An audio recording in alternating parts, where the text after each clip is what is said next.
నిజామాబాద్ వెళ్దాం. నిజామాబాద్ మా ప్రతినిధి నవీన్ మనకి సిద్ధంగా ఉన్నారు. కుక్కల స్వైర విహారం ప్రధానంగా చూస్తున్నాం. కుక్కల దాడి అనేది మనకి జీహెచ్ఎంసీలో ప్రధానంగా చనిపోయినటువంటి పరిస్థితులు, బాలులు, చిన్నపిల్లల వృద్ధులపై కూడా దాడి చేస్తున్న పరిస్థితి. తాజాగా చూసుకుంటే నిజామాబాద్ జిల్లాలో కుక్కల స్వైరవిహారం చేస్తున్నట్లు తెలుస్తుంది. జిల్లా వ్యాప్తంగా పెరుగుతున్నటువంటి కుక్క కాట్ల సంఖ్య కూడా, బాధితుల సంఖ్య కూడా పెరుగుతున్నటువంటి పరిస్థితి కూడా కనిపిస్తుంది. తాజాగా ఓ బాలుడిపై దాడిచ్చినటువంటి వీధికి ఇది సమాచారం. దీనిపై పూర్తి అప్డేట్స్ అందిస్తారు. నవీన్ చెప్పండి.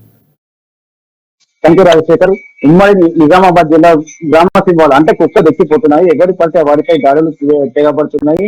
గత నిన్ననే చూస్తున్నట్టు సంగతి చూసుకున్నట్టయితే ఒక చిన్న బాలుడిపై కూడా కుక్క దాడి చేసింది, పూర్తిగా గాయపరిచింది. అయితే ఇది గతంలో ఇంకా జరుగుతున్నప్పటికీ కూడా ఇట్లా దీనికి సంబంధించిన మున్సిపల్ అధికారులు కూడా అధికారులు ఎవరు కూడా పట్టించుకున్న పాపాన పోలేదు. అయితే గత కొన్ని రోజుల క్రితం కూడా ఇందల్ వైపు గ్రామానికి చెందిన ఒక బాలుడిపై కూడా కుక్క దాడి చేసింది. అతను గాయపడిన నిమిత్తం అతని హైదరాబాద్ తీసుకెళ్లారు. అక్కడ చికిత్స పొందుతూ ఆ బాలును మరణించారు.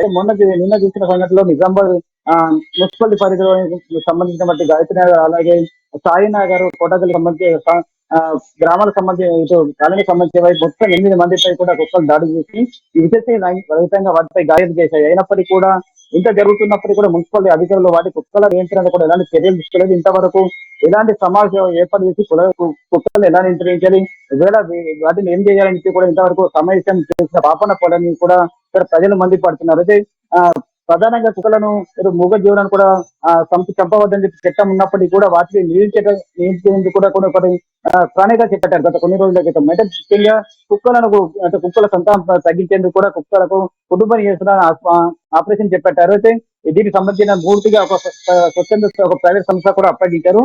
ఒక్క కుక్కకు 1300 నుండి 1600 రూపాయల వరకు వారు ఇటు మున్సిపాలిటీ సంబంధించిన అధికారులు కూడా చెల్లిస్తున్నారు.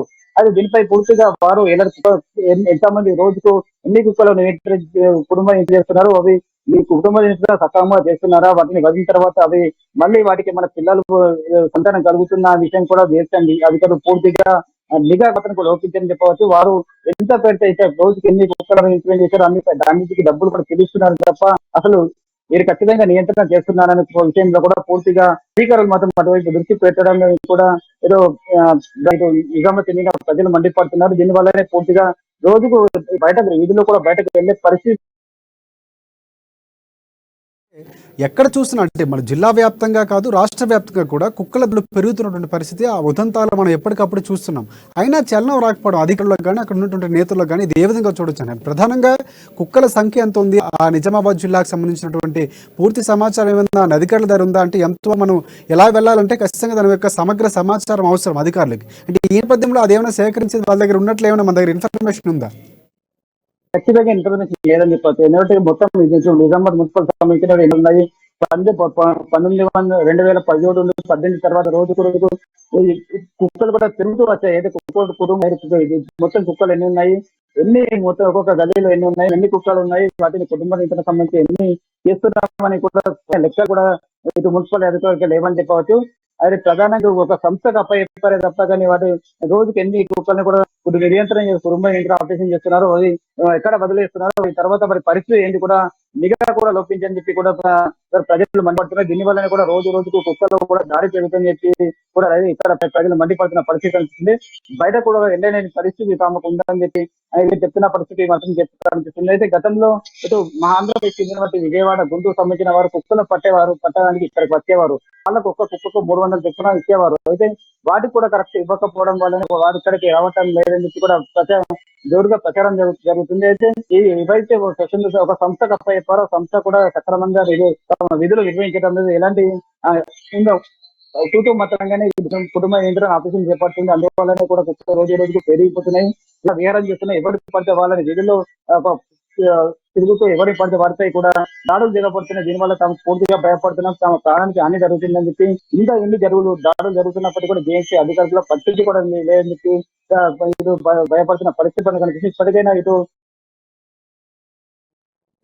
రైట్ నవీన్, ఈ నేపథ్యంలో ఏమైనా స్థానికుల నుంచి కంప్లైంట్స్ ఖచ్చితంగా వచ్చి ఉంటాయి. దాని గురించి ఏమైనా కంప్లైంట్స్ రావడం, ప్రజాప్రతినిధుల దగ్గరికి స్థానికంగా ఉన్నటువంటి నాయకులు, అధికార పార్టీకి సంబంధించిన నాయకులు కలవటం, తమ ఏదైతే కుక్కలకు సంబంధించినటువంటి ఇలాంటి ఘటనలు జరుగుతున్నాయో దానికి సంబంధించి చెప్పడం జరగడం, దానికి సంబంధించిన అప్డేట్స్ ఉన్నాయా? అంటే రోజుకు కుక్కలు దాడి పెడుతుంది.